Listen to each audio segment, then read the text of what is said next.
IVM. Hey everybody, welcome to another week on the IVM Podcast Network. As I mentioned last week, we're going through this COVID-19 outbreak, and because of that recording schedules, we're trying to keep them, but it's a little uneven at this point in time. Beg your indulgence. While you are stuck at home, I think one thing that might be interesting to do is maybe check out some of the complete series that we've done. The Gulaba Cartel, the Woody Woodpecker, Cricketwala Chronicles. These are limited series that are complete. Might be a good time to check out those. Also want to thank our sponsors this week, HDFC Life and Paytm Money. And with that, let me get you onto your show and stay safe, everyone. Absolutely magnificent. Dhoni finishes off in style. A magnificent strike into the crowd. India lift the World Cup after 28 years. The parties start in the dressing room, and it's an Indian captain who's been absolutely magnificent in the night of the final.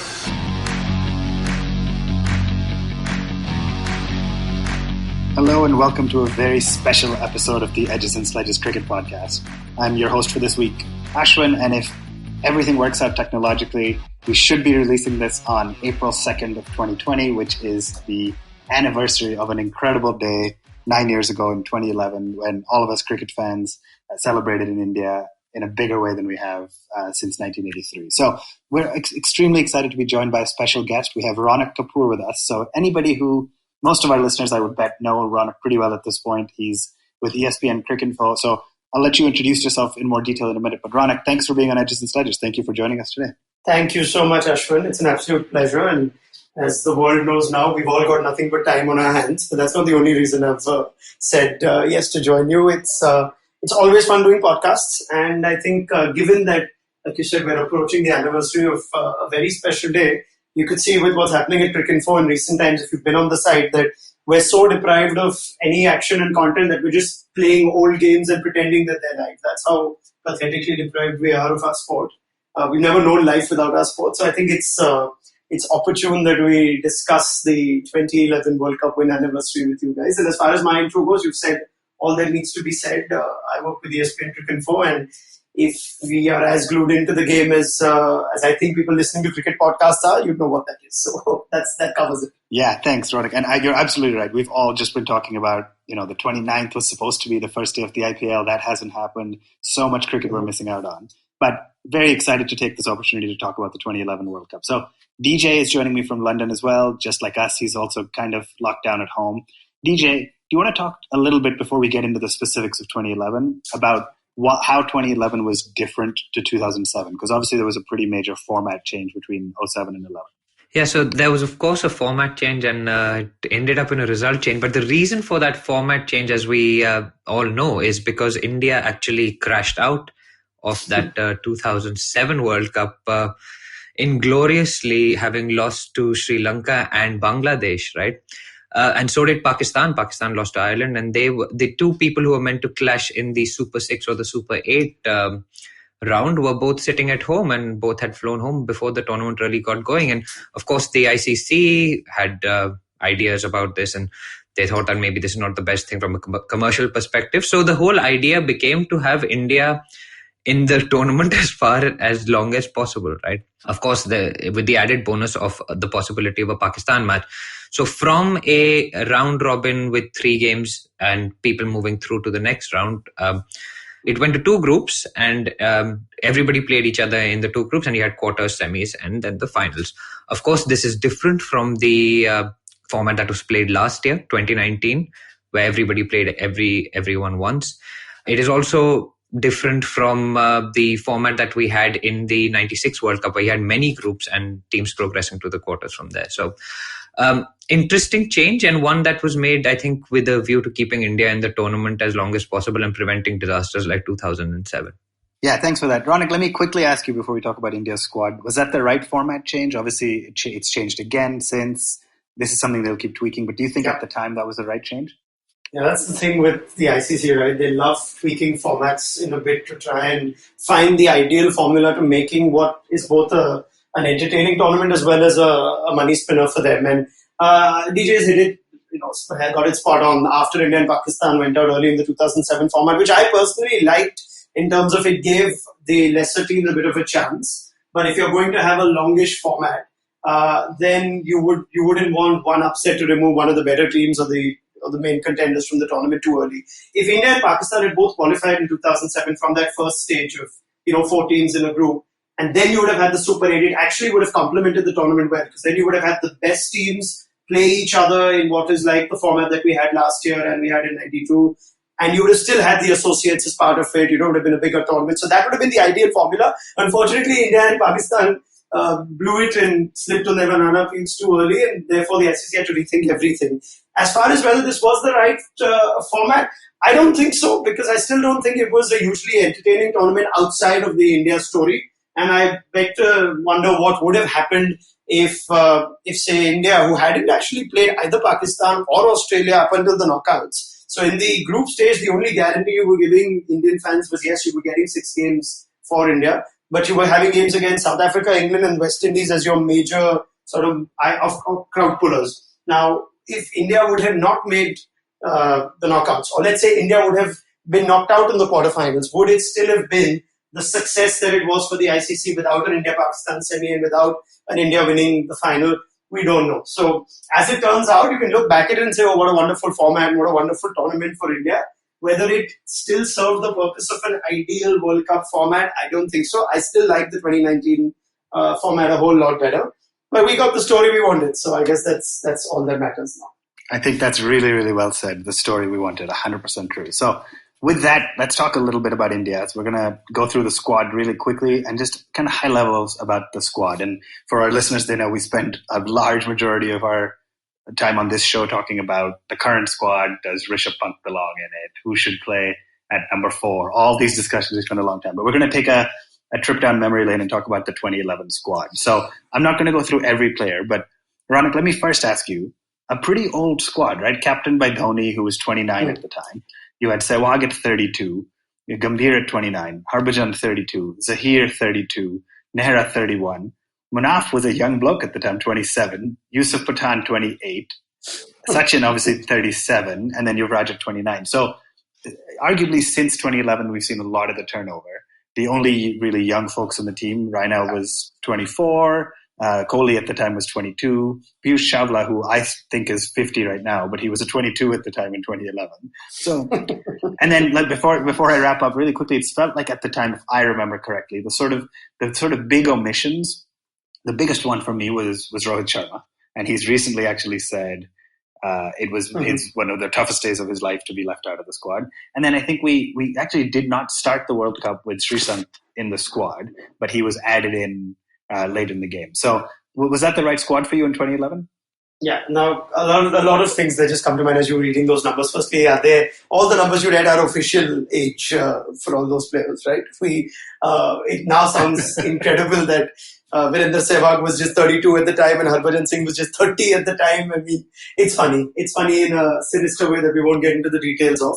But I like that you started this conversation, contexting it with how India went into the 2019 World Cup, and it seemed like it was a team that was so unsettled. Did we ever have this kind of heated debate over so many selections going into the 2019 World Cup? With Vijay Shankar at 4, whether it was Rishabh Pant, who leapfrogged Ambati Rayudu and came in as the reserve batsman, Dinesh Karthik making that team. It was all sorts of things that, I guess, did we have so many debates in 2011? Now, I wasn't in the industry, in the profession at the time, but I think the one thing you can commend India with was World Cups, as everybody knows, they don't creep up on you suddenly, right? It's a 4-year time period that you're given to try and build your team to the best ability that you can. And after what happened in 2007 and, the disaster that World Cup campaign was, I think you've got to give a lot of credit to what MS Dhoni thought his team should look like going into 2011. And the one thing that I think was the biggest difference between Dhoni 2011 versus Kohli 2019 was Dhoni knew every batsman going into that tournament had to have enough confidence behind him. He had to have enough games behind him. He had to have enough game time behind him. He had to have enough runs behind him. And Virat Kohli was one of the younger players in that team. He still played 45 ODIs going into that 2011 World Cup. I say this I could go on and on about this. I'm a big fan of Rishabh Pant, but Rishabh Pant should have been given at least 30, 35 ODIs going into that World Cup if you knew this is a man you want to take. And if you were not giving him those 30 games, you shouldn't be taking him at all. And that's where I feel this Indian team really shot themselves in the foot. They didn't take a batting unit that was confident about themselves. You had Kohli who had over 40 games, Yusuf Pathan had over 40 games. There was no inexperienced batsman going into that tournament. Yes, they left Rohit Sharma out, but that was just a result of the type of player that they needed and the fact that Virat Kohli was, by the sheer weight of his runs, keeping other players out. As far as the rest of the team goes, it was a sound team. And again, I think Dhoni also understood what is the formula he wanted. He wanted his batsmen to be experienced enough to make sure that they don't have the sort of debacle that they had in 2007 against Sri Lanka and Bangladesh, and the kind that you can have in a pressure game that we saw against New Zealand in the semi-final at Manchester last year. I think that was the formula, the simple formula he went with. He knew his bowling attack is limited. It was Zaheer Khan and the rest. He relied heavily on his all-rounders. As we know, Yuvraj Singh was a big plus. I'm sure we'll talk about him in a bit. But as far as the inexperience in that team goes, it was basically just Piyush Chawla and Ashwin, both of whom were picked because it was a World Cup in the subcontinent, and on the back of the fact that they were picking up wickets quite successful in domestic cricket, as well as Ashwin had already been an IPL champion with CSK. So his inexperience, in a way, what I say is inexperience for the batsman doesn't always apply for the bowlers, because you can take a punt on bowlers depending on conditions in World Cups. We've seen that with Sean Taylor in 2007, with Jeff Hallett in 99. You can pick an inexperienced bowler and he can have an impact. If you pick an inexperienced batsman, good luck to you. And that's where I think India shot themselves in the foot last year. Back in 2011, I think this was a solid team. He already made the call that Tendulkar, even at 37, was good enough because he brought you runs consistently enough, and you needed him in that team, as against other seniors that perhaps didn't. He also picked the right sort of players for the right sort of roles. And I think all in all, if you look back at that team, it was a simple theory. Dhoni never complicates his cricket. It was simple theory. My batsmen must be experienced and they must know how to play big match situations. I think that's the team. That's great. I love the way you articulated that. And we've talked so much on this show about how there's no perfect combination, right? It's about knowing what your strategy is. And if your strategy is to have only 5 players who can bowl, then you have to pick the best 5. And if your strategy is to rely a little bit more on all-rounders, then that's the direction you have to go, and you have to pick your 11 accordingly. So, DJ, last question for you before we get into the matches. Raunak mentioned, Yuvraj Singh mentioned all-rounders being reliant on the all-rounder.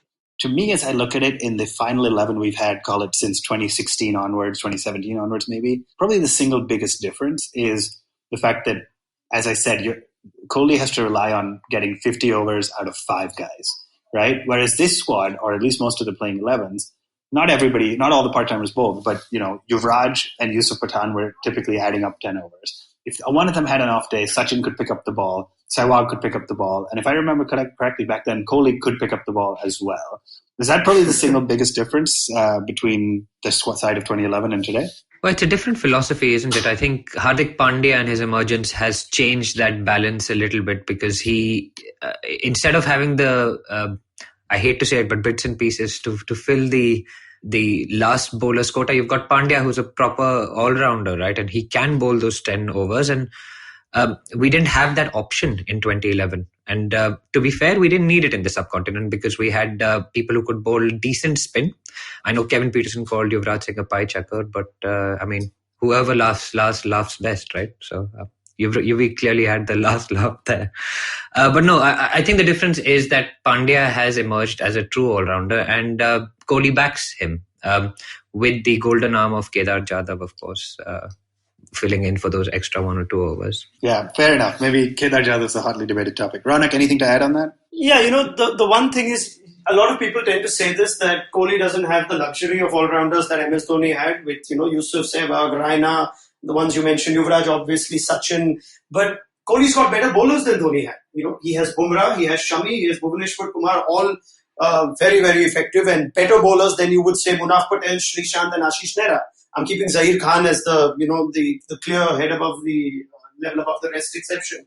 But if you look at even the wrist spinners in Chahal and Kuldeep, you've got gun bowlers there. It's about picking the right combination. And, I think that's where Virat Kohli struggled in this World Cup. There was that one defeat against England and he suddenly doubted his entire 11. Kedar Jadhav, you could see that the confidence wasn't there, rightly so. You don't expect Kedar Jadhav to do the job that, say, Sehwag or Raina did, because they were better bowlers than Kedar Jadhav, with due respect to Kedar. So I think it's one way to look at it, that you have to make the most of what's available, and Kohli does not have those all-round options.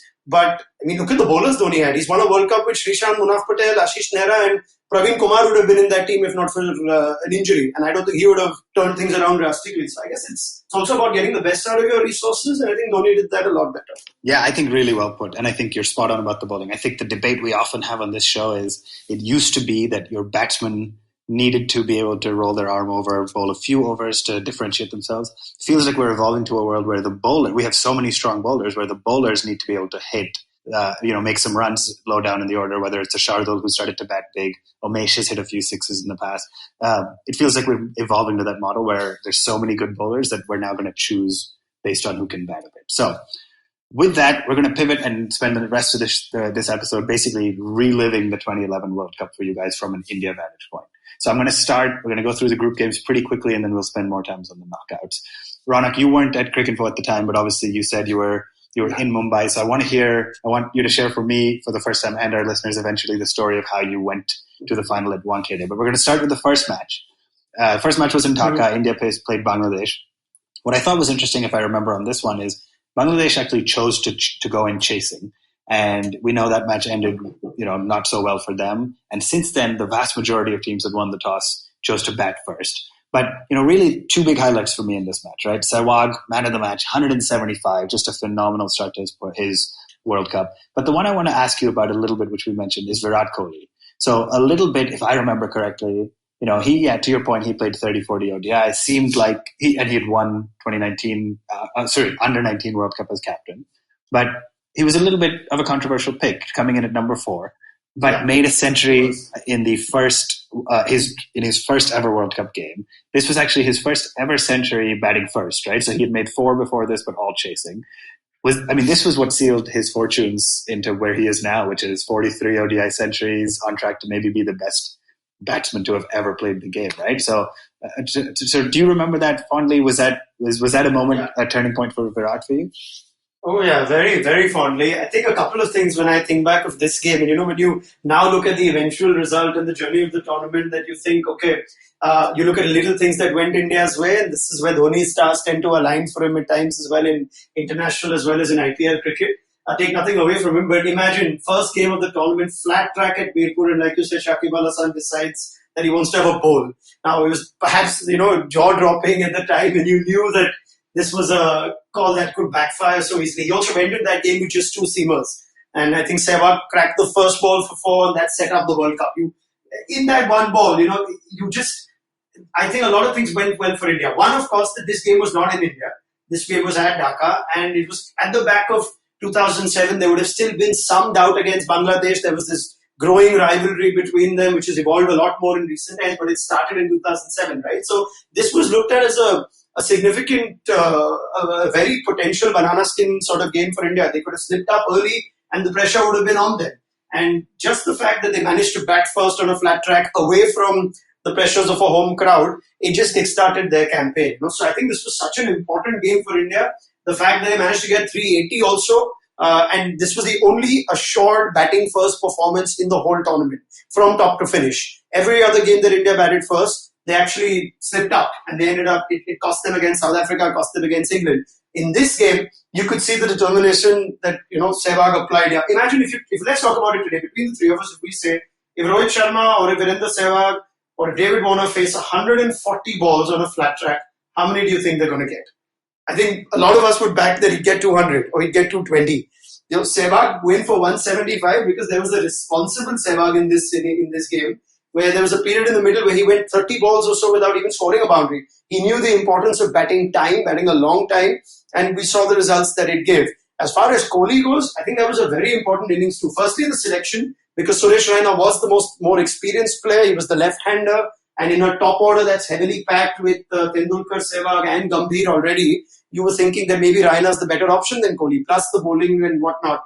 But Kohli, by sheer weight of runs, pushed Suresh Raina out of that team, started off, and he vindicated that call first game itself. And why that 100 was equally important, because Bangladesh still managed 280 in the chase. So that pitch was still good. If India would have slipped up and got 320, 310, you never know what that would have done for Bangladesh's morale. 387 just effectively, 370 just outbatted them from the game. I think that was as big a knock for Virat Kohli as anyone else. But I think the real tone was set by Virender Sehwag, and it set India up for the rest of the campaign. Yeah, I couldn't agree more. Great start. And then obviously, for some reason, got a full week off. 8 days later, travelled from Dhaka to Bangalore and took on England, which was a slightly different result. DJ, do you want to quickly walk us through that one? Yeah, absolutely. It's a shame that Varun isn't here because I know he flew down to Bangalore to watch this game. And of course, he got to watch Sachin Tendulkar in a World Cup match at home score 120, right? And really set India up for a massive total. I think I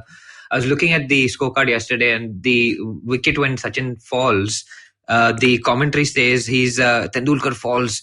What an innings it was. He set his team up for a massive total. So it's 236 for 3. And it's 38.2, right? So you're expecting at least, 10 runs and over from there. So you're looking at 350, 360 plus. What happens, as Raunak has rightly pointed out, is that the team doesn't really get that finishing kick. Dhoni doesn't really kick on. Yuvraj goes in the 45th over. Yusuf Pathan doesn't score too many. Kohli comes in actually at below Yusuf Pathan and MS Dhoni. I mean, that just sounds unbelievable to me. He's batting at like 8 almost, above Harbhajan Singh, who comes in next. And so we don't get that finishing kick. And then Andrew Strauss plays this innings from hell. I mean, like, I remember watching it. I watched the first game in India. I was on holiday in India and I was watching the first game. They had come back to England to watch the second game. And of course, England was not the ODI side it was then, but this Andrew Strauss guy gets 158. And England were winning that game before Zach pulls that magical over, takes 2 wickets in the same over, gets Bell, as well as Andrew Strauss with that knuckleball, which is just incredible. And pulls it back, and the game is tied eventually, which, I think India escaped by the skin of their teeth to come away with that tie. So 338 for 8 is where England ended, and India had split the points, having another tied game with England by then. Back to you, Ashwin. Yeah, thanks. So going into the third game against Ireland, I had nothing too much to talk about. I think India, in that situation, obviously won the toss, chose to chase in that case, but knowing it's a weaker opposition. Raunak, the only thing I want to ask you here is against England, under the Strauss innings and the Sachin century, what got a little lost is Yuvraj Singh made a phenomenal 58. This was the first time he went out to bat. Didn't do a ton with the ball. Then he comes out against Ireland, Ireland batting first. Again, so he picks up a couple early wickets, and then Yuvraj comes on and just cleans them up. I mean, this is an all-rounder part-timer, 5 wickets, and then in the chase comes at 3 down and makes a pretty sturdy 50 off 75 balls and guides India home. So is this where you started to realize, hey, maybe Yuvraj Singh is the guy we really need to watch out for? Or did we always go into the World Cup expecting this would be his World Cup? I don't think we went into the World Cup expecting that sort of consistency from Yuvraj. He was obviously an important player. But I think what happened as a result of this game was Dhoni felt like, I've got this. If this guy can give me 10 overs more often than not and pick up a couple of key wickets more often than not, that changes the entire dynamic. It changes how he picks his team going forward. I think the biggest plus point for India in this World Cup was that Yuvraj Singh, the bowler, emerged. And the fact that this Ireland game was the first game, I think, that he bowled his full quota of 10 overs. He didn't bowl against, he wasn't very successful against either Bangladesh or England. And the fact that he bowled 10 overs, picked up 5 wickets, and it might sound like Ireland now, but Ireland just before this game had beaten England. It was that epic game in Bangalore itself. So after England nearly beat India, you had Ireland who absolutely smashed England in that epic chase where Kevin O'Brien got that record 100. And then you had this game against India, and you felt like, okay, Ireland would be up for it, and India wouldn't be able to take this lightly. After that, for Yuvraj Singh to put in that kind of epic World Cup performance, the statsmen got all excited and orgasmic with a 50 and a 5-wicket haul in the same game, and that set up, I think, Dhoni's confidence in Yuvraj, the bowler, for the rest of the tournament. I think that was the biggest plus point from this game. Yeah, really well said. So, DJ, 2 wins and 1 tie as India fly from Bangalore to Delhi, 3 days later to meet the Netherlands. Again, one you'd back India to take, but Netherlands won the toss, chose to do the safe thing and go into bat first. And do you want to walk us through that quickly? Yeah, again, they got 191 for 5. As Raunak pointed out, Yuvraj Singh, the bowler, really emerged during the course of this tournament, and he bowled his quota of 9. He bowled 9 overs. Yusuf Pathan bowled 6 overs. Chawla played the game, and Harbhajan played the game. So we were playing a lot of spinners on these tracks, right? Mm-hmm. You're playing at Delhi. Again, not a very exciting game. Sehwag didn't get too many, got nearly 40, got 39. Tendulkar got a few runs. Pathan was promoted up the order to 3. It didn't really come off. So you can see they're trying different things in the course of the World Cup, right? I mean, can you imagine that in this context, right? Where we've had so much debate about this guy must bat at number 4. Or for a year before the World Cup. And here you've got Yusuf Pathan being promoted to number 3 during the World Cup against the Netherlands, right? So it's unheard of. And maybe this is the pre-social media, or maybe social media was really just about starting off there. So maybe that is one aspect of all of this stuff. And Yuvraj again, Ashwin, he gets 51, finishes off the game with MS Dhoni for company. So you can see that there's momentum building slowly for India, and Yuvraj Singh is getting into his groove, and that is really super important for the Indian team. Raunak, did you have anything to add to that game at Delhi against the Netherlands?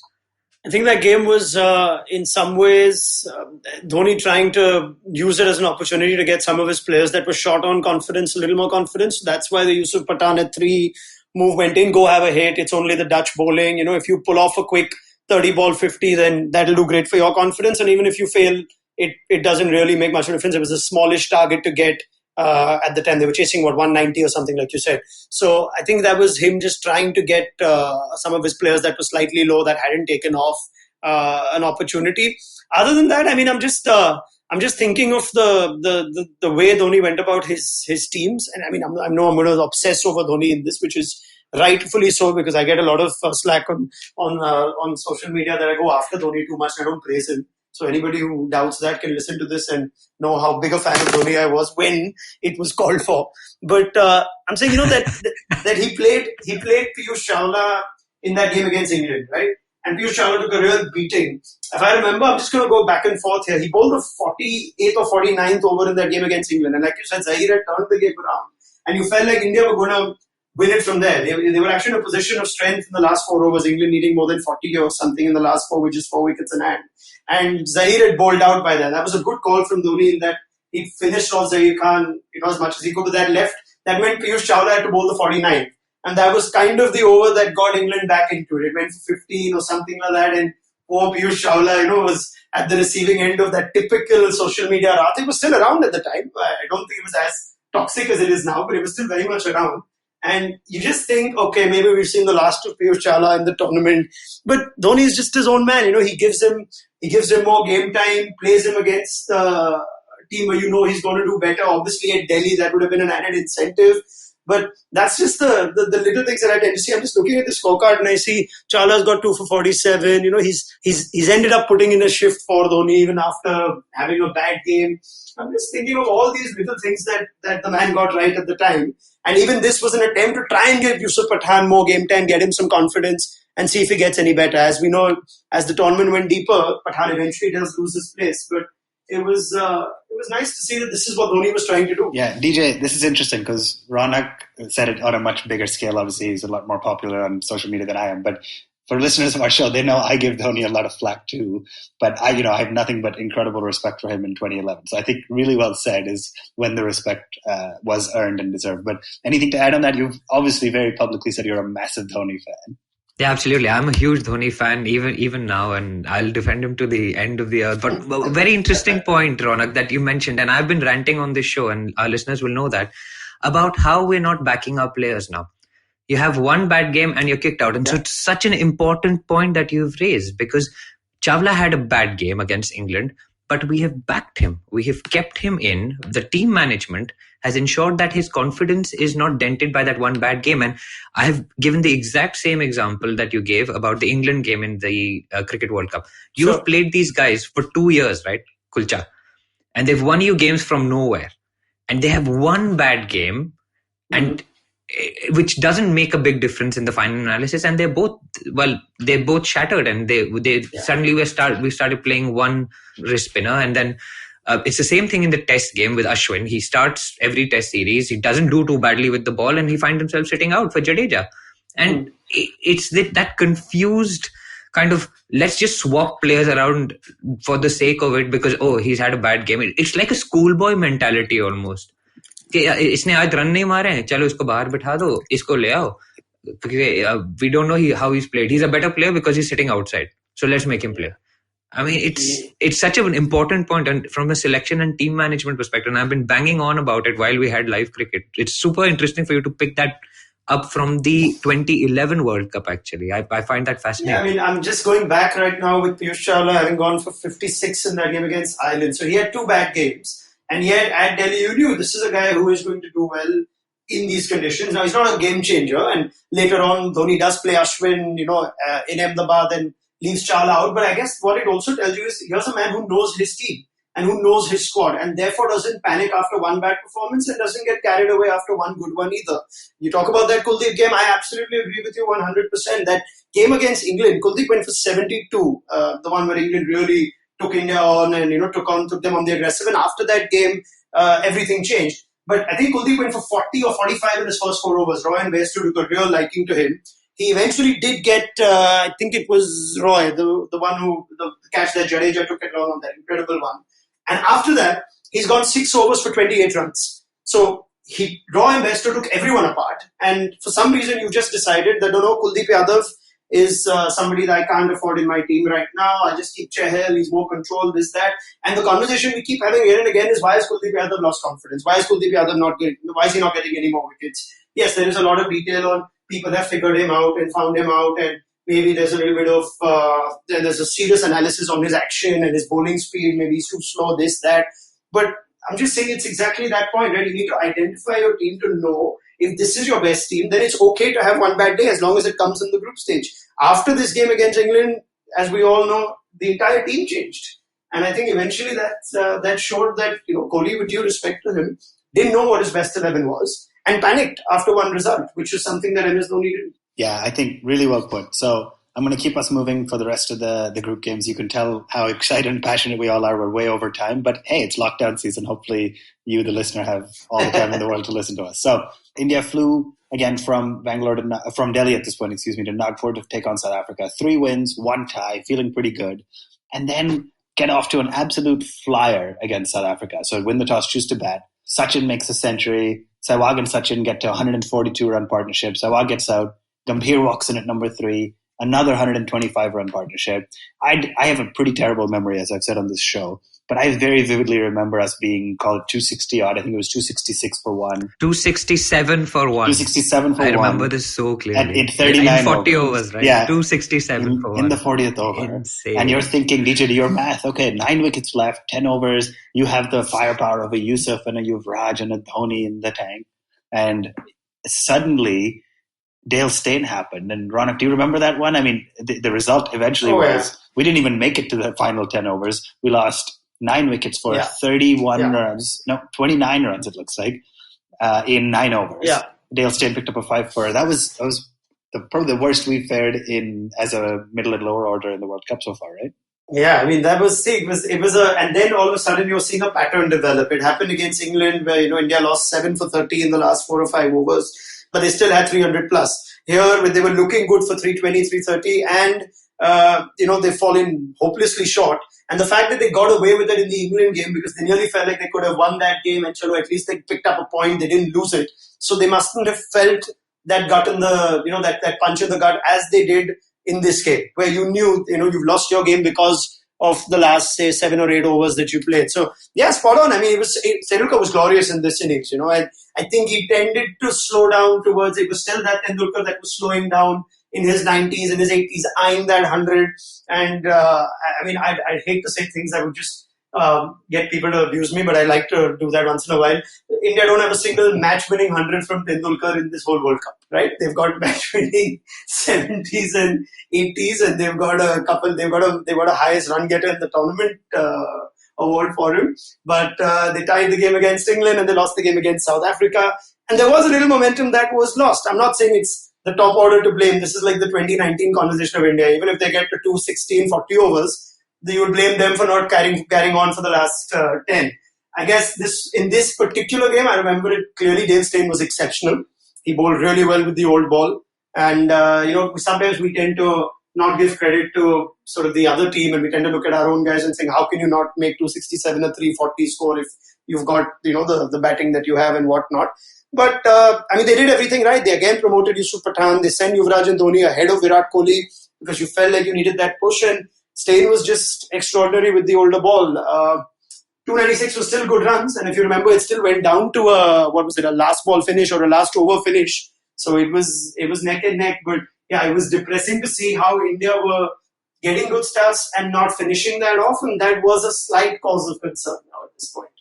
Yeah. So, DJ, we're now lost to South Africa, 1 loss, 1 tie, 3 wins, going into the final match against the West Indies, where actually result would have mattered for position in the group and then who, we'd end up playing at the quarters. At this point, we knew we were making the quarters. But Yuvraj had won 2 of the 2 prior Man of the Match awards. Then against South Africa, he had a rare failure with both sort of bat and ball. And then the West Indies game comes up and Yuvraj raises his hand again, right? Yeah, absolutely. And can I just add for that South Africa match? That is my first memory of actual memes and kind of social media toxicity against Nehra ji. And true. Yeah, that's true. I mean, it's such a stark memory for me because everybody seemed to blame that poor guy for that 6 that I think it was Robin Peterson that hit in the last over. And it was shocking, frankly. I mean, it was not his fault. He got hit for a 6, fine, it happens. I mean, Balaji got hit for 6 by Brett Lee years ago. Nobody cared then. But I mean, it all came pouring out. The vile kind of horrendous stuff came out against Nehra ji. And again, credit to Dhoni. He kept playing Nehra through the World Cup until he got injured. So that is one of the memories from the South Africa game, Ashwin. And I just wanted to remember that because it kind of shocked me that, this was the days of BBM, right? And so the game finished and he just got a flood of these BBM forwards on the broadcast. And I just kya ho raha hai? It was, I don't know.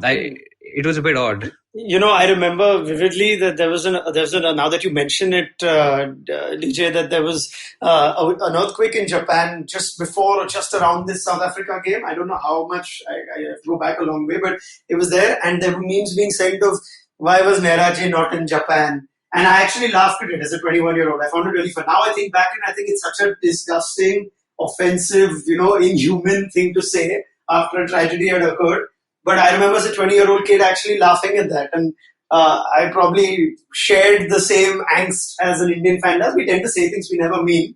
But now that you mentioned how vile it had got into Nehra, I'm going back to that, where there were memes of, hoping Ashish Nehra was part of the earthquake in Japan, which was perhaps as low as it could have gotten. Terrible, isn't it? It's the lowest common denominator of humanity. You're basically saying, I wish this player was dead. I'd rather have him dead than conceding 15 in an over or 10 in an over and making my team. That is how cutthroat and ruthless it was. But, I think every Indian cricketer knows how these ups and downs, these ebbs and flows go with fan mania. Yeah, absolutely incredible. I mean, I just brought back some memories there. But moving on to the next game quickly, to a more pleasant memory where India got 268 against the West Indies. And of course, Kohli scored a 50. Yuvi got 113. And I mean, I remember his celebration. It meant so much to Yuvraj, right? Do you guys remember how he kind of jumped up, looked up, and he was so pumped? And it was 100 against the West Indies in a group game of the World Cup. And he's this guy's got his eye on bigger things, right? So, it was also his first 100 after kind of 35 innings. So he was struggling a little bit. Right. He got a few 50s, but it was kind of leading up to this crescendo. And India got 268 and we bowled pretty well to restrict them to 188. And Raina was playing this game. So you could see that India had started making those changes. Raina came in, took a wicket. Ashwin was playing this game, opened the bowling. He took 2 wickets. Zahir Khan again was his classic best, taking 3 wickets. Bhaji played, Pathan bowled, and Munaf Patel was also in this 11 for this game. So you could see that Dhoni had almost played his entire squad by this stage, right? There's a few things in this game. One that I think Sehwag was injured. Therefore, he didn't play this one. He had a knee injury going into this game at Chennai. And they brought in Suresh Raina and turned out to be again a key sort of time because I think Dhoni had kind of gone with, all right, if Yusuf Pathan isn't going to get me the runs now, then I might consider swapping him for Raina. And even though Raina didn't get the runs here, this was the last group stage game, and yet, as we know, going forward, Raina played the quarterfinal. So this was perhaps Dhoni's way of saying Yusuf's going to start the tournament, And if for some reason he doesn't get it right, I'm going to then play Suresh Raina, who already has 100 plus ODIs going into the World Cup. So it's not like I'm throwing him suddenly into the deep end of the tournament. And they ended up playing Raina in the quarterfinal. We'll talk about that in a minute. But as far as this game goes, didn't play Sehwag, played Raina in the middle order. And therefore that Yuvraj innings becomes even more valuable. Because India were 50 for 2 when Yuvraj walked in. They lost Tendulkar early to Ravi Rampal, who was bowling brilliantly at the time. And, you had Yuvraj getting 100. Yuvraj and Kohli at that time getting 100. You were having Yuvraj chip in with 50s at the time. And, you needed a Sehwag or a Tendulkar to get you that big score. And that hadn't come in this game. So pressure game in Chennai. And you have Yuvraj getting that 100. It meant a whole lot to him. I remember that celebration too. And I think, again, big game for him. And credit to Dhoni one more time because made the changes according to the situation. Suresh Raina had loads of experience of playing IPL cricket at Chennai. He had also got in Ashwin, who was familiar at the check-off for this game instead of Piyush Chawla. So again, knew exactly what his squad offered him and just brought them on whenever needed. Yeah, I think absolutely well summarized. So that brings us to the end of the group stage. India ends the group stage second in the group, actually just behind South Africa. And second place means we would have played the team that was third in the other group, which happened to be 3-time consecutive World Cup champions Australia. So we're going to take a quick break. We will be back in the second half of the show with Raunak Kapoor. We thought this would be a little bit shorter than this, but hey, tons of excitement about the World Cup. So we'll come back and relive the knockouts of the World Cup right after this. Hi, my name is Anupam Gupta. I'm B50 on Twitter. I am the host of Paisa Vaisa, the show that talks money. On my show, I speak to experts from every field of money and finance, from stock markets, equities, debt funds, credit cards, life insurance, every possible area of money and finance that you can think of. We even did an episode on cryptocurrency. I've got fantastic guests from mutual funds to personal finance experts everywhere. Robo-advisory, startups, just name it, we've got it. At Paisa Vaisa, we help you make smart decisions about money. You work hard for money. Now make your money work hard for you. New episodes out every Monday, and you can listen to my show on the IVM Podcast app or any other podcasting app that you have. Welcome back to the Edges and Sledges Cricket Podcast. We are now at the second half of the 2011 World Cup as we hope to relive this with you in our special bumper episode with EspnCricinfo's Raunak Kapoor. So, Raunak, let me ask before we get into it. India facing off Australia. Obviously, Australia hadn't had the greatest World Cup. They didn't look on paper quite as strong as they looked in the prior years, but you can never write off the team that won 1999, 2003, and 2007 and had Ricky Ponting at the helm, right? I mean, this was the game. This was the game that genuinely made, I think, most of the country for sure, but I think also a large part of the team believed that now they are front runners because there were hiccups in the group stage, that game against England, the game against South Africa, and you felt, no, India do not have all bases covered. And here you come up against Australia. Yes, their massive World Cup winning streak had been snapped earlier in the tournament against Pakistan, but you still knew when it comes to knockouts, it's just a different Australia team that you could have in front of you. And, that stat was advertised galore at the time and still does. When did Australia last lost a knockout game in a World Cup? And you have to go back to 1996, the final. So we're looking at 20 years, or rather 15 years of this never having happened. Australia losing in a knockout game in a World Cup. And I'm just thinking of what that game would have done. It was by no stretch of imagination an easy game. Ricky Ponting showed his class at age 36, 37. The questions on whether his ODI career was over and whether he should carry on, whether his batting was amongst the very best. And imagine Australia having these discussions about Ponting. We don't even have it about Tendulkar even 6 years after he's retired. But it was fair play for Australia. And just that game, I mean, a big selection call was taken where Sehwag was fit and he was back, but you didn't leave Suresh Raina out. You kept him in and you took out Yusuf Pathan, who clearly hadn't gone big in that tournament. And, for whatever it's worth, Raina played that key supporting role in the game. But again, I'm just going to little things that you do to make sure you give yourself the best chance in a big game. And, he backed someone like Suresh Raina, who had the experience at the time. And it just worked. I mean, I can't think of specific things. Yuvraj's knock will obviously come to mind, but I'll let you two go on that a little more. This was just the game that fast-tracked India into being tournament favourites for me. Yeah, I think you summarized it really well. I mean, when Ricky Ponting makes a century, and really your two of your three strike bowlers, being Bhaji and Manaf Patel, look pretty ineffectual, just to see Zaheer Khan lead from the front, pick up 2 wickets. Ashwin stepped up, picked up 2 really important wickets, being Shane Watson and then, of course, Ponting.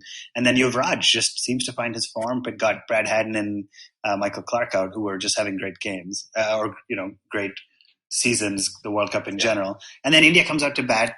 Sehwag perishes fairly quickly in the first 10 overs. Sachin steps up. When you talk about Sachin stepping up, you expect a century. He made a 53, but it was a hard-fought 50. Gambhir made a hard-fought 50. Yeah, that was probably, for me, that was his best innings in the World Cup. For me, that was Sachin's best innings in the World Cup. This one at Ahmedabad. There you go. You gave him a little bit of flack for not making a match-winning century, but a match-winning 50 gets some credit too, right? So definitely a match-winning 50. Gambhir makes a 52. Kohli, only made 24, but I remember him looking rock solid out there as well. And then, of course, Yuvraj Singh took us home, 57 off 65 balls, India winning pretty comfortably with 2.5 overs to spare, setting up a dramatic kind of perfect clash against Pakistan in the semi-final. So, DJ, do you want to take us to the semi-final against Pakistan in Mohali? Yeah, also just before we go to the semi-final in Mohali, I mean, that moment where Yuvraj Singh just sits down on the pitch at the end, man, it gives me goosebumps, literally, that picture in my mind. That muddy T-shirt of his, that muddy India T-shirt of his on his knees. Yeah, I think it's the first. If you ask any Indian fan to name what Yuvraj image comes to your mind first, I think this would just be ahead of the 6 sixes abroad when he celebrates and has a ball of it. I think this is the image of Yuvraj that we all have.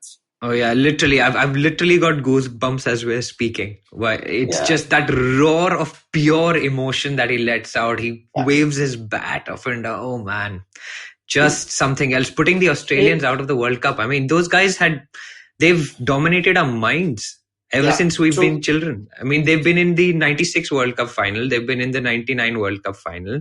They won the 2003 World Cup final, 2007 World Cup. This was the first time we put them out. We put them out of a World Cup. And it was Yuvraj and Raina at the end. And the importance of this game also for India was that they managed to chase what's a big score. I mean, 260 back then, World Cup knockout game, you call it a big score.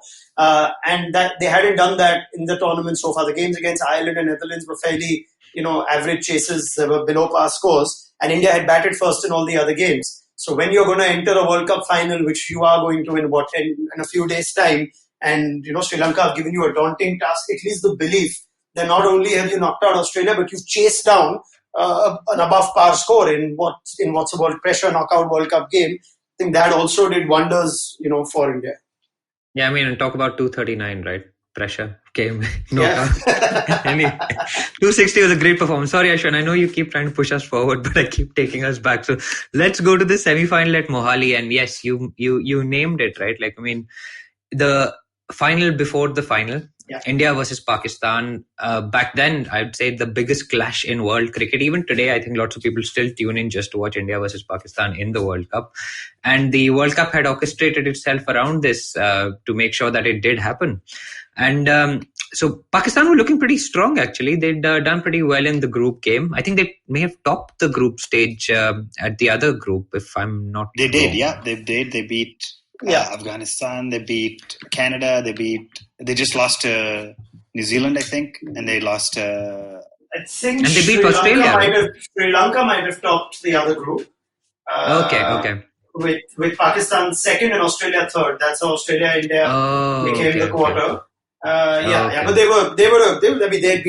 they'd beaten Australia. They were typical Pakistan. They were you could never expect what to get from them. But it was a pretty impressive campaign leading up till the semi-final. And of course, I said they beat Afghanistan. Of course, I meant they beat Kenya. Afghanistan wasn't in the World Cup at the time, but they beat Kenya by 200. Yeah. They beat Sri Lanka by 11 runs. They beat Canada by 46 runs. They just lost to New Zealand by a pretty big margin. They beat Zimbabwe as well. And then, of course, as Raunak said, they beat Australia. So looking good. And then worth mentioning, in the lead up to get to the semi, they faced off against West Indies, who was also looking pretty solid. And they crushed them. I mean, they got West Indies 112 all out and won with 10 wickets by a margin of 10 wickets. Yeah, so all the buzz is about this India-Pakistan semi-final. It's the biggest clash ever.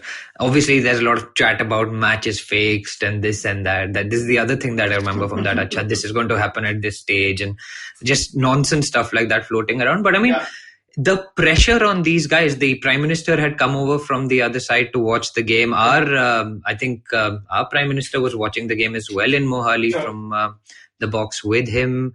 I mean, and I think we win the toss and we decide to bat first and we put up 260. But my abiding memory from our first innings is not actually the 5 potential dismissals of Sachin Tendulkar, but it's Virender Sehwag taking Umar Gul apart in that one over.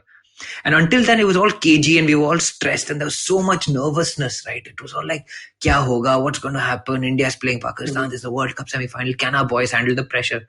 Virender Sehwag, with a clear mind, just goes out there and tears Umar Gul apart. Yeah. He just tears him apart. I think it was 4 or 5 fours in one over. And that's when all of India, I think, collectively heaved a sigh of relief, saying, we can do this. Right. And of course, Tendulkar scores 85 in this match. Probably his scratchiest innings ever.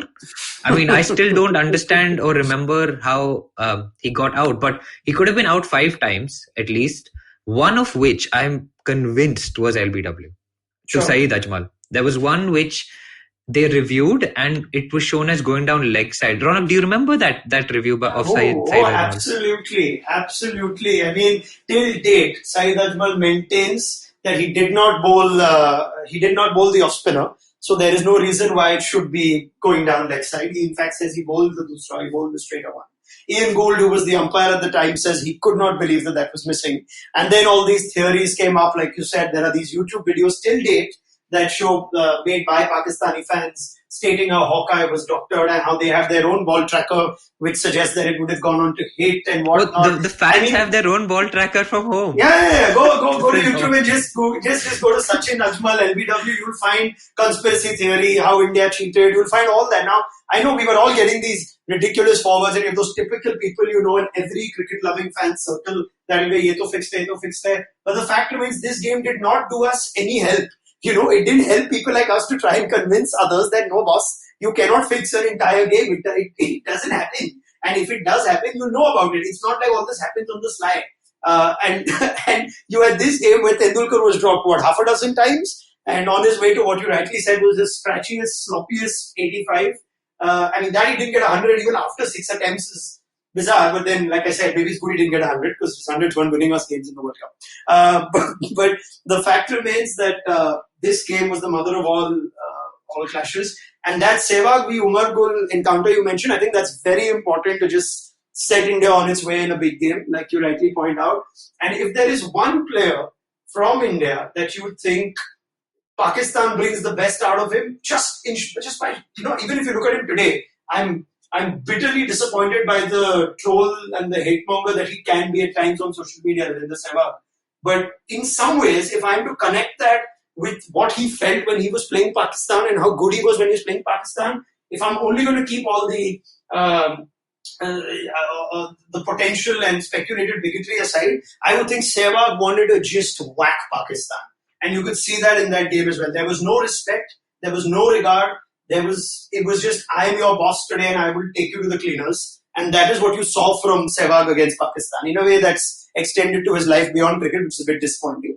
But the fact remains, as a sportsman, it brought out just what you wanted out of him. So obviously, like you said, Sehwag, Sachin showed up really well. And then worth noting for me, actually, what I remember is this was probably our most kind of complete all-rounded bowling performance. So what I found interesting as I was looking back at scorecards, the first time 5 bowlers bowled basically almost 10 overs each. None of the quote-unquote part-timers picked up the ball. So that means, hey, by this point, Dhoni's saying, Yuvraj saying, you are a 10-over bowler for me.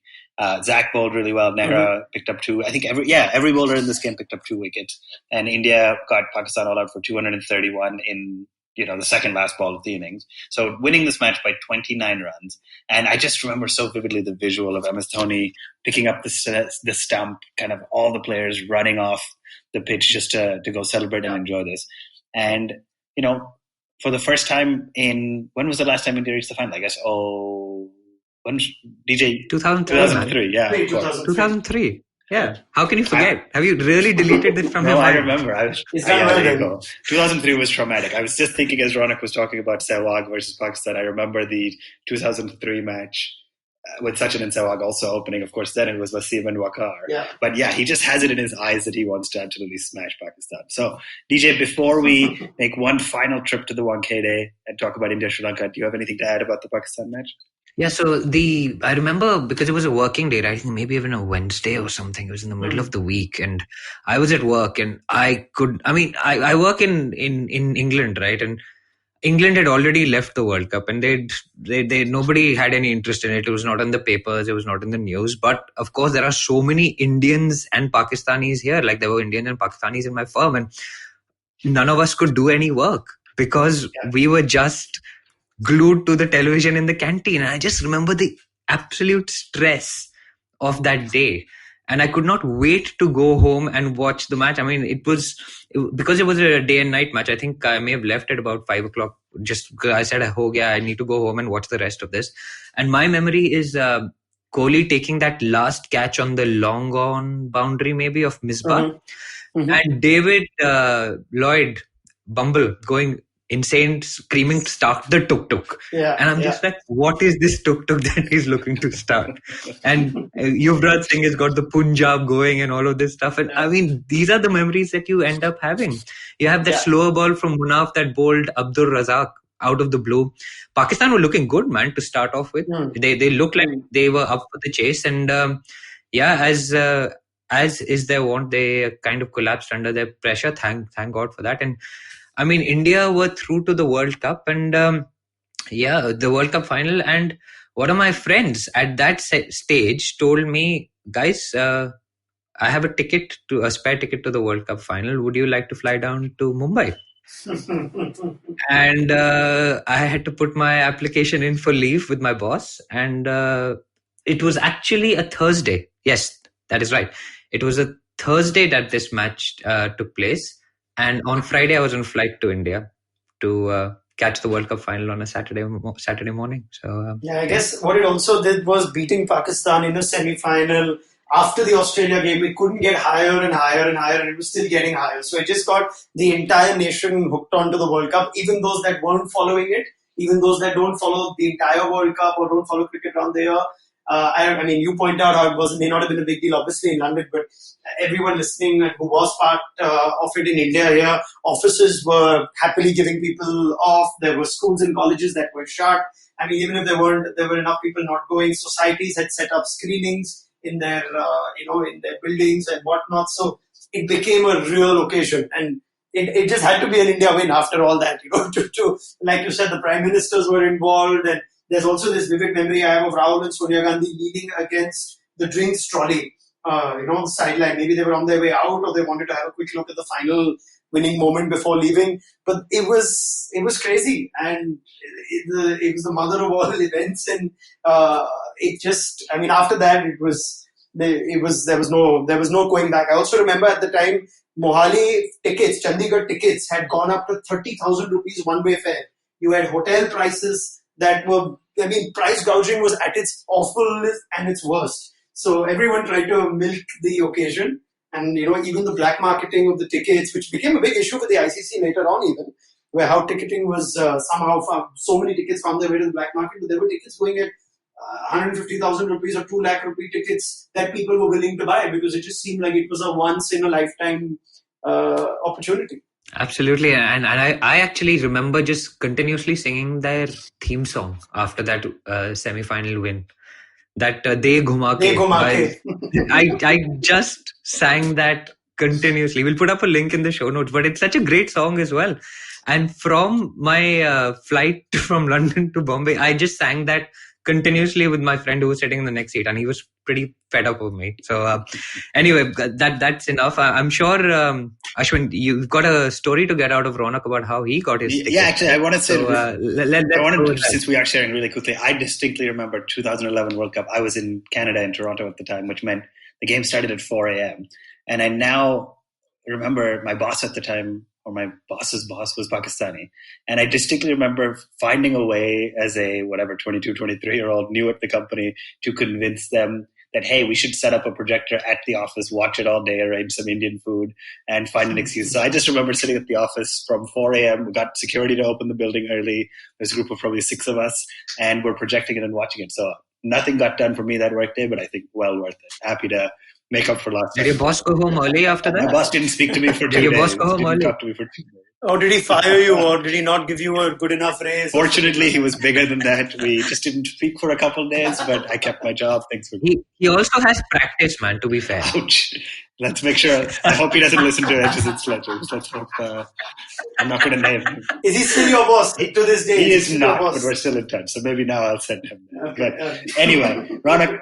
You should send him this podcast. Yeah, maybe not this time. But Raunak, let's talk really quickly. So as India boarded that plane to go from Mohali to Mumbai, you obviously mentioned DJ was at the final in Wankhede. He said you were as well, but it was a little bit of an interesting story, right? How that happened. Yeah, it's interesting if you kind of know how politics at say government colleges tends to work. So I was a law student at Government Law College, which was about 5 roads away from the Wankhede Stadium. It's less than a kilometer's walk.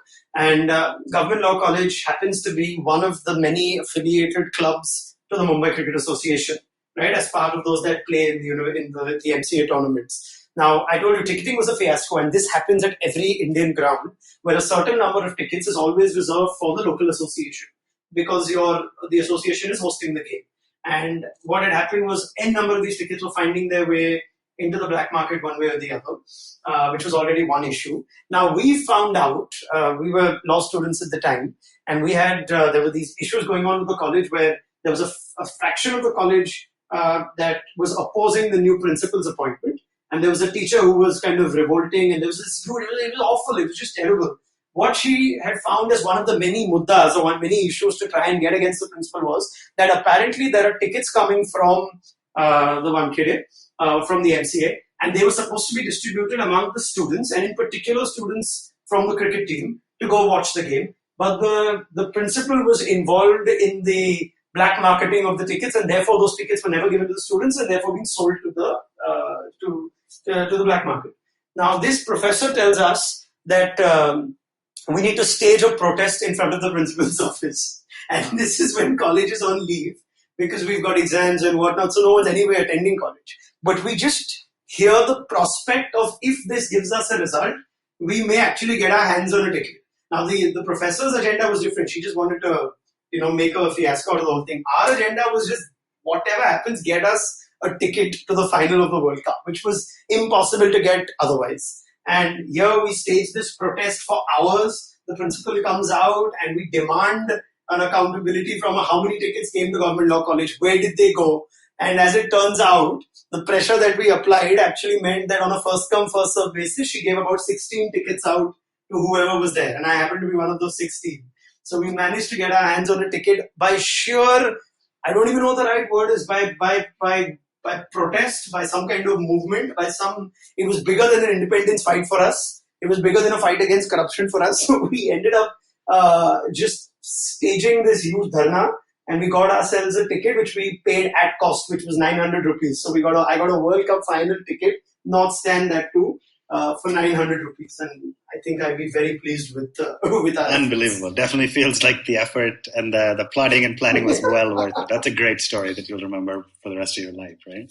All right. So India faces off against Sri Lanka. Sri Lanka had done a pretty good job in their knockout games as well. The coin goes up. Twice. Sangakkara.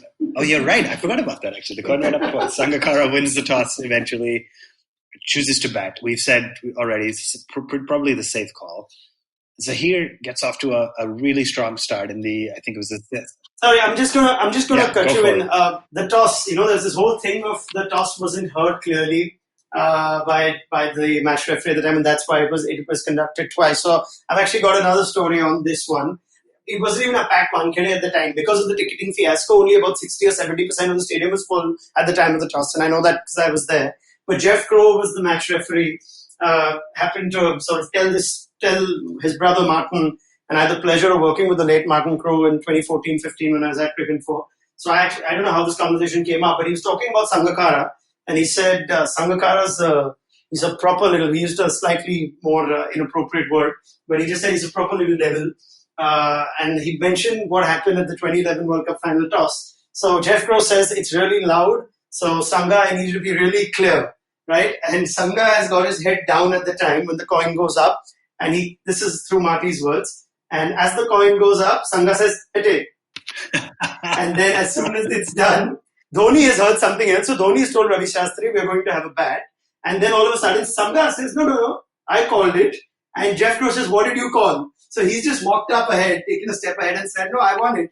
So he said, no, I told you to call it clearly. We're going to do this again. So that's Jeff Crow's version, that Sangha deliberately tried to get a quick one away. World Cup final, tried to sneak the toss. So as soon as the coin goes up, he goes, hit it. So this part doesn't make the MCC spirit of cricket lecture, no? This part. Or the no ball but run deep. We've seen videos of Sangakkara which tell us that he did have a cheeky side to his game, haven't we? We've seen all of those. So it's just but this is a World Cup final, man. Like, what a stage to pull something like this at. Wow. That is like serious balls, man. Wow. Definitely. Yeah. As it turns out, they did win the toss the second time as well. So all's well that ends well. But maybe because the stakes were so high, he knew he wanted to bat first, and that's just how it went. I think if the result had gone any other way, this would have been a much, much bigger story, obviously. But yeah, Sangakkara, to your point, a cheeky side, gentleman of the game, phenomenal player, great statesman. But yeah, it had a cheeky side. He's done some fun stuff before. But Hete is like the student when we were in school and we had to do a true-false question and you drew a T and put a little nudge on the vertical side to make it seem like it was an F. Anyway. Ashwin was a topper. He never had to I had to do plenty of that, but that's how it worked out in my favor. Right? So, was that why you were a topper? Let's go with that. Yes, let's say that's why. I was never a topper. I was always a top few, but never a topper. But anyway, we digress. So eventually, by hook or by crook, Sangakkara gets his side to go into bat first. Zahir Khan gets off to a strong start. I remember Upul Taranga struggling. I think he ended up on 2 of 20, but just could not get the ball away. Eventually, 2 of 19, Zahir comes in the 7th over, gets him out. So really strong start. And then probably arguably one of the strongest, call it number 2, 3, 4 or opener, 1 down and 2 down, which are Dilshan, Sangakkara and Jayawardene. Just a monster batting lineup up top. Rescue them from a tough start, right? Dilshan makes 33 before getting out. And then, 2 of the most lovable guys, Sangakkara and Jayawardene. Sangha makes 48.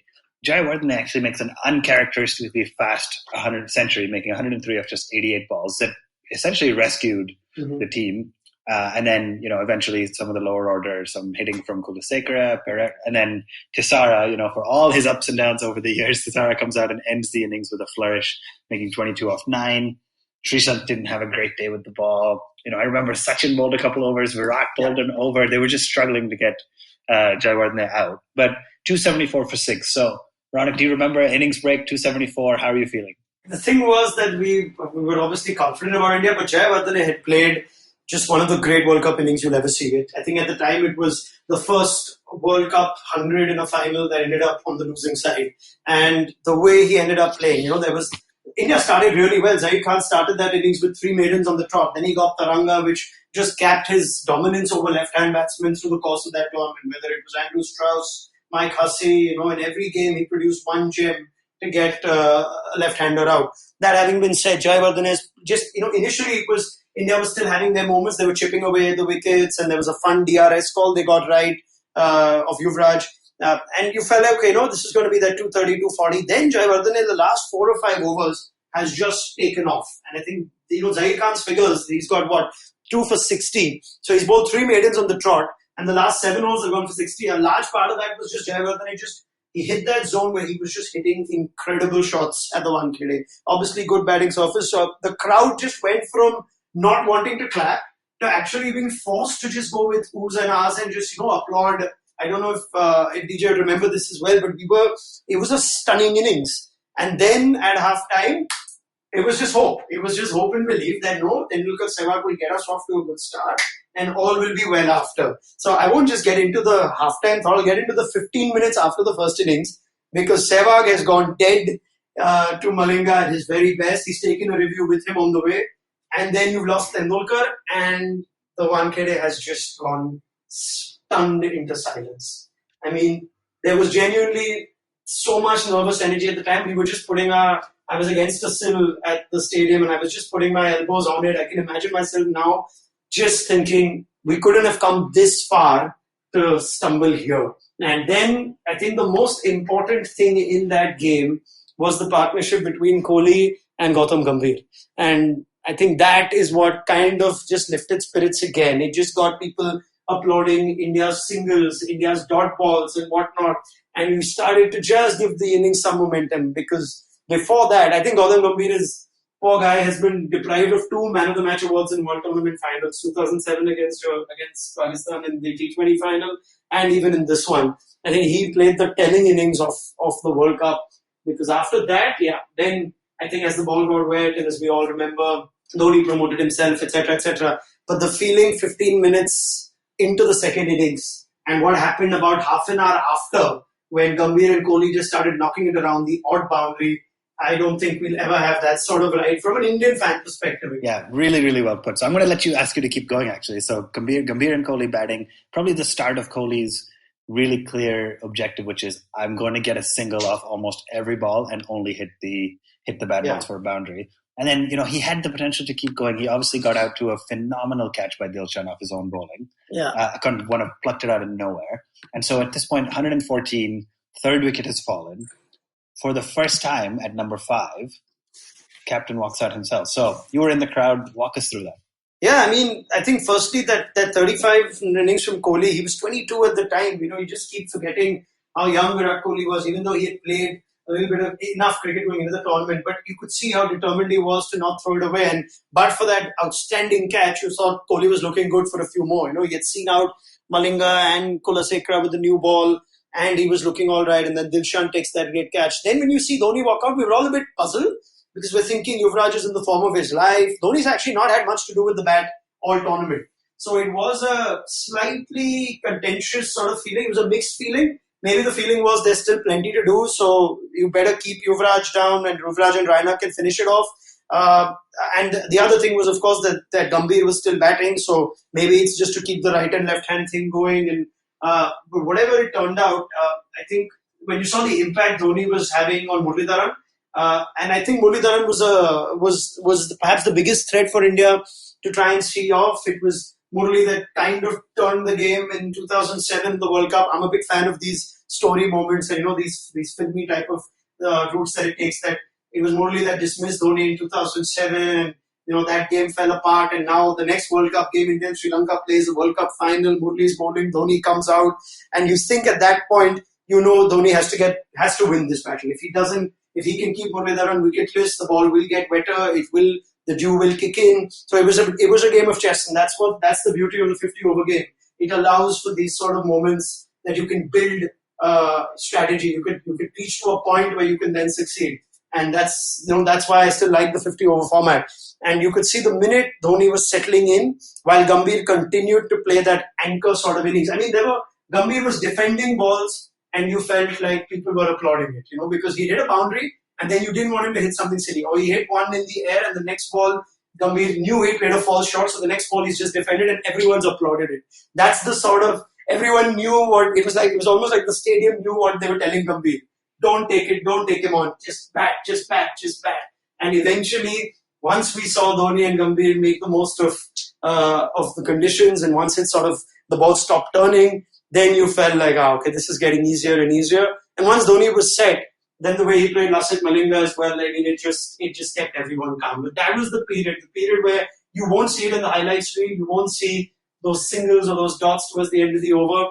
But that for me is what actually kept India's World Cup final alive. Yeah, brilliantly said. As much as, I wish Gambhir at 97 didn't get overexcited and play the dumb shot and perish, there's something fitting for me about the fact that when Dhoni hit that epic final 6 to win the game, Yuvraj Singh was on the other end, because he deserves it. That hug, that moment.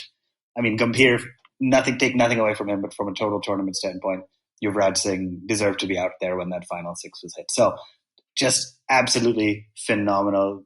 Raunak, thank you for reliving that. As DJ and I were preparing for this episode. This is genuinely my pleasure. Just for those of us who've lived through a 2011 just a phenomenal time. So we are now at the longest episode we've ever had. So at this point, I'm going to go a few extra minutes. No, it's great. I love it. DJ, do you want to add anything on this before I close us out? What we haven't spoken about, Raunak, is the buzz around Sachin's 100th 100. That's all the talk. That was all the talk. It wasn't India winning the World Cup. That was taken as a given after we beat Pakistan, which was a real final. It was, will Sachin get his 100th 100 in the World Cup final that we are going to win at the Wankhede Stadium? Yeah. And you pointed it out. Of course, Mahela played that incredible innings, which in the ground you don't even realize because he's so silken, right? He was just kind of tapping it past point and he was going for 4. And you didn't even realize. I thought he was batting like 60 odd and he got to 100. And I mean, that was one of the most magical innings I've seen. But when Sachin came out to bat, and I remember he hit 2 boundaries so clearly. One was a cut shot past point. And one was a straight drive. And I was sitting in the Garware Pavilion and the straight drive came towards us. And I was like, now I can die happy. Sachin has played a straight drive at the Wankhede in a World Cup final and I've watched it live. I'm done. But that silence, as you said, when Malinga took the edge and Sangakkara took the catch, that silence in the Wankhede, you could hear a pin drop. I was like, at that stage, of course, Sehwag had gone. Sachin was the savior, right? Sachin was going to do this. He was going to score the 100, win us the World Cup final, and then walk off into the sunset.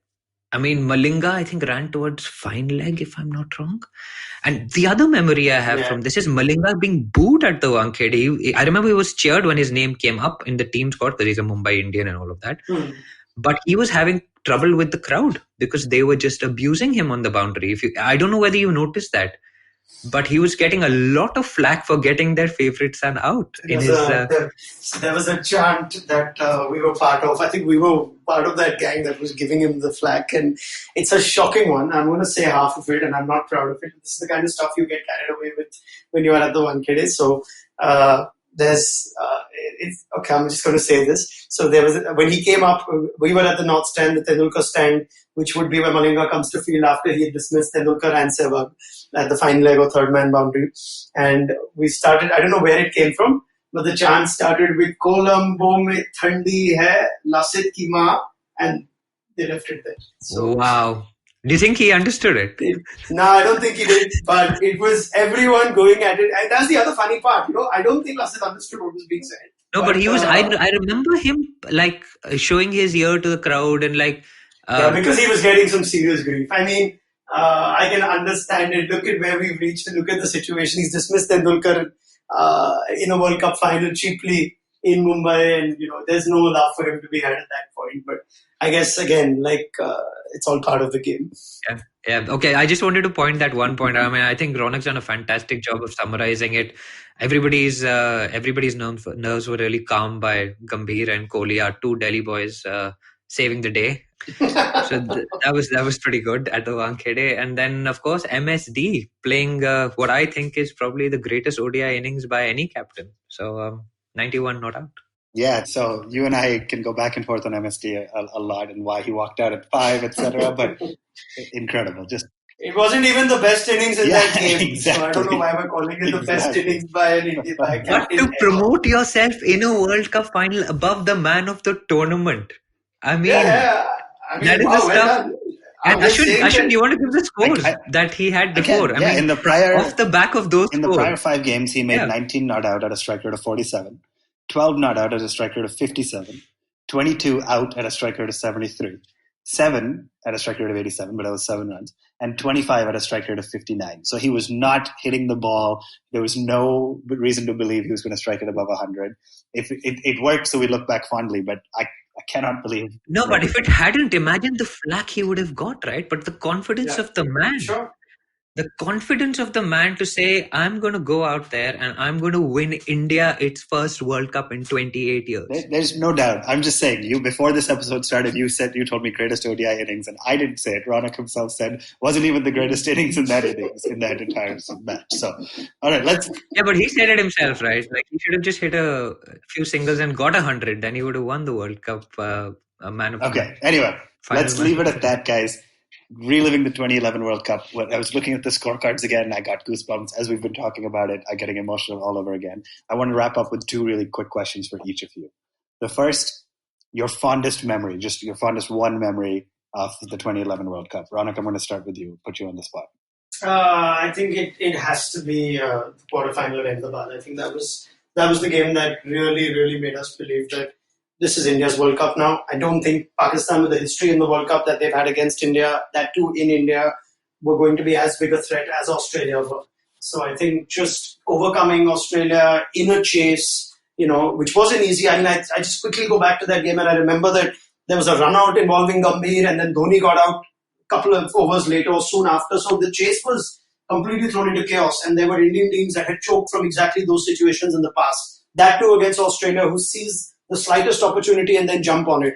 For India to then overcome that game with Yuvraj, and I think that for me is where India had already won the World Cup. I think if they wouldn't have won that game in that fashion, they may not have chased the score they did against Sri Lanka in the manner in which they did. So for me, that is the most important game, the most important result for India, and I think the most important image or the most compelling image that I remember, like DJ's even said earlier, of Yuvraj Singh on his knees when he's hit, that boundary for 4. I think it was off Brett Lee at the time, and India have just won in Ahmedabad. That was the one for me. And they've knocked Australia out of the tournament. Fantastic. DJ, your favorite memory from 2011 World Cup? It's going to be Dhoni, isn't it? So Raunak's given us a great cricketing memory. Mine is actually a memory of the celebrations after the Wankhede win. I mean, it was chaos. It was just, you were at the ground, right? Getting out of the ground, going to Marine Drive.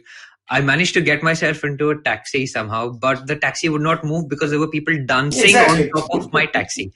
And the taxi driver was terrified. He was, "Sir, aap please bahar mat jao. They'll take over my taxi and they'll just break it or whatever." And then I was trying to get back to Andheri and we had to go through all sorts of random parts of Bombay. We went to Shivaji Park and people are dancing there. People are out. For some reason, there was a trend to be outside your car. I don't know why. People were sitting outside their car. Yeah. And it's pretty dangerous. I took the train back, from Marine Lines, those who are familiar with the Bombay local railway. And there were hundreds of us getting the trains, and the ticket masters there were just going, "Go, no tickets today." So it was just, everything was on the house. Can you imagine the Western Railway letting you go without a ticket? I mean, they'd come back from their grave to find you for a ticketless ride. And yet after that day, everything was just, it was all a frenzy. People were just jumping onto trains, no need to worry about buying a ticket or whatnot. Buses the same way, celebrations. So that was expected almost if India would have won, and they did. But and that spontaneous outpouring of joy after so many years of hurt and despair. Eden Gardens, 99, 2003, so close yet so far, 2007 crashing out in that joy that just poured out of every Indian, which just led them to dance wildly on the streets with no care in the world because we had won the World Cup. I mean, it was the scenes, man. Just too much to deal with. For what it's worth, it was outside Bombay too, right? I think all across the country, in Indian communities all around the world, that celebration was just frenetic and just incredible. But interestingly, my favorite memory that I was going to say is also a non-cricketing moment, but it's that very specific visual of a 22-year-old Virat holding a 37-year-old close to retirement Sachin Tendulkar on his shoulders, and the line he delivers where he says, "Sachin has carried the burden of the nation for 21 years. It's time we carry him." And Pakka prepare don't you think so? For sure. 100%. I mean, he knew this. It was a changing of the guard, right? It was that moment where you knew Kohli's going to take over. Anybody could have picked up Sachin, right? But it was Virat. That moment for me was the changing of the guard. And Yusuf Pathan. Well, yeah, I choose to just remember Virat in that image, but Yusuf is there too. All right, Raunak, before we finally let you go, my last question. So at the time of recording this, it's March of 2020. If this coronavirus stuff ever ends, we're about 3 years away from the next time India plays a World Cup at home. Do you think we have what it takes to repeat our heroics at home 2023? Oh, what a tough question that is. More importantly, Raunak, can I add to that? Will MS Dhoni be playing that World Cup? No, MS Dhoni will not be playing that World Cup. And if MS Dhoni is playing that World Cup, then that answers the next question, the first question that you asked me. That's a great but no, to in all seriousness, I think India's biggest problem remains after the 2019 World Cup is to identify what is their best team. And I do think that, I think only if he is captain in 2023, he'll be a better captain. Defeat will only have gotten, defeat last year would only have gotten him smarter. We must remember it was his first World Cup as captain, so it's not easy for everyone to just get it right immediately. But as far as the team goes, they've certainly got the players. There's probably a problem of plenty right now with so many good players that you can't identify, what your best team is. But you have to look at it as a 4-year project, which is why even right now when I see India pick Kedar Jadhav for an ODI series, or India, play the kind of team which I think this is not going to survive in 2023, so why are they playing it? And there are those in cricket that say, no, that's still 4 years away, there's plenty of time. I just think, you take all the time that you have. And if India can identify a strong enough team in 2023, surely they're contenders. They will have some questions. Rohit Sharma is not getting any younger, not getting any fitter. I don't know if he's going to be the same batsman in 2023. Same question for Shikhar Dhawan. So they've got to try and groom a second guard. And that's the responsibility of the captain and the team management. So does the current captain and team management give me the confidence that they'll get it right? The answer is no. But I hope they prove me wrong. Perfect. Well said. DJ, 2023, yes or no? If all goes well, and we have a new coach and some strategy, and we back our players. We back our players, man. We need to back our players. I mean, changing the player is not the answer. The answer is backing the player that you have and making him deliver for you. That's leadership. That's captaincy. That's management. Perfect. I'm going to go with a simple yes. I think we have what it takes. I'm the eternal optimist. I think Kohli's going to be a mature skipper. I think Kohli's going to have more than 50, hopefully a lot more than 50 ODI centuries, and it's going to be an absolute epic 2023 World Cup for us in India. So if you've made it this far, thank you for sticking with us, listener. A phenomenal episode. I cannot personally think of a better way to spend lockdown Saturday just recording this. Raunak, we're incredibly thrilled that you joined us for the show. Guys. We hope it was fun reliving the 2011 World Cup. Thank you. For everybody else, send us your favorite memories. If it was something different, we're on Twitter, Facebook, Instagram at One Tip One Hand. Just reach out to us anytime. We love hearing from you guys. We hope you enjoyed reliving the 2011 World Cup with us in this special midweek episode. And we will be back, as always, end of the week or next week with a regular episode. So enjoy the lockdown. Stay safe, stay healthy, and we'll see you next week.